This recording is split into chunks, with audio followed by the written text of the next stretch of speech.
20 Oktober 1999 menjadi hari bersejarah bagi kalangan santri, khususnya dari Nahdlatul Ulama, NU. Bagaimana tidak, itu adalah hari di mana Abdurrahman Wahid alias Gus Dur dilantik sebagai Presiden Republik Indonesia keempat. Bisa dibilang, naiknya Gus Dur sebagai presiden adalah kemenangan bagi kalangan santri.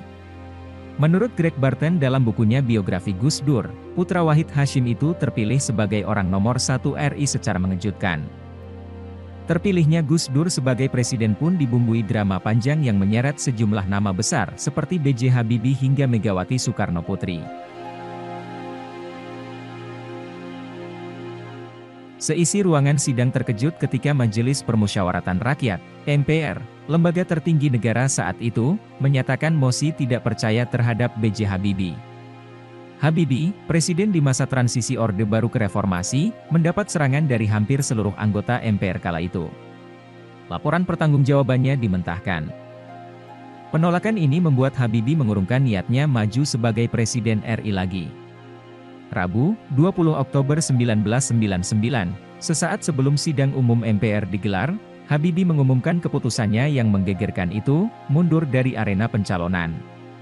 Praktis, gelanggang pemilihan presiden menjadi milik berdua, antara Gus Dur yang mewakili Partai Kebangkitan Bangsa, PKB, dan Megawati Soekarno Putri yang memimpin PDI Perjuangan. Banyak pihak mengira pertarungan akan dimenangkan oleh Megawati. Sebabnya, selain suara PDIP yang lebih besar dari PKB di pemilu, kondisi fisik Gus Dur ketika itu sudah payah. Saat itu, PKB mendapat kurang dari 13% suara di pemilu. Sedangkan PDIP memenangkan lebih dari sepertiga suara total. Ketika pemilihan pun, Gus Dur sudah tak bisa melihat, untuk berjalan pun sulit.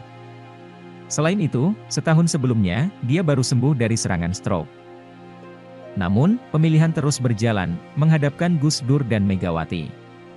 Saat awal penghitungan suara, seolah Megawati bakal unggul. Namun, ketika proses penghitungan sudah berjalan 2/3, masing-masing mengumpulkan 250 suara. Selanjutnya, tampak suara Gus Dur terus merangkak naik, kian jauh meninggalkan Mega. Jalannya penghitungan suara pun berlangsung amat tegang. Akhirnya, tak disangka, Gus Dur berhasil unggul dengan mengantongi 373 suara, 60 suara lebih banyak dari Mega. Masih dalam suasana ingar-bingar dan sorak-sorai, Gus Dur dibantu berdiri dan dibimbing ke podium. Tak ada yang mengira Gus Dur yang akhirnya naik ke tampuk kekuasaan tertinggi negeri. Berita mengejutkan ini pun tersiar ke seluruh penjuru negeri, juga dunia.